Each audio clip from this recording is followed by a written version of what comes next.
குடும்பத்தில் இருக்கிற யாவரையும் கர்த்தர் பாதுகாத்து கொண்டார். அதற்காக கர்த்தரை நன்றியோடு ஸ்தோத்திரிக்கிறேன். விசேஷமாய் நம்முடைய ஊழியரை கர்த்தர் பாதுகாத்து கொண்டார். யாத்திரைகளில் எல்லாம் கர்த்தர் கூட இருந்தார். 2 சபைகளிலும் உள்ள விசுவாசிகள் ஒவ்வொருவருக்கும் கர்த்தர் இந்த ஆண்டு முழுவதும் நல்லவராகவே இருந்திருக்கிறார் என்பதை நான் விசுவாசிக்கிறேன்.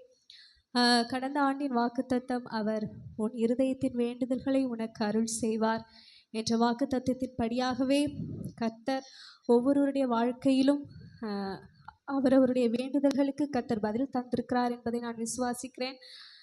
என்னுடைய வாழ்க்கையிலும் இந்த ஆண்டிலே நான் ஒரு பைபிள் காலேஜில் இணைந்து படிக்க வேண்டும் என்று ஆசைப்பட்டேன். அதே போல் இணைந்து படிக்கவும் ஒரு செமஸ்டர் முடிக்கவும் கர்த்தர் கிருபை பாராட்டியிருக்கிறார். அதற்காக நான் கர்த்தரை நன்றியோடு ஸ்தோத்தரிக்கிறேன்.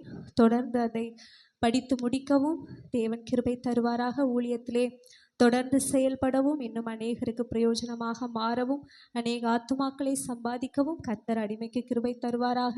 என்னுடைய சிறு சாட்சியை முடிக்கிறேன். சாட்சிக்காக நாம் தேவனை ஸ்தோத்திரிப்போம். ஸ்தோத்திரம், ஸ்தோத்திரம், ஸ்தோத்திரம். யாராவது சாட்சிக்காக இருந்தால் சொல்லலாம்.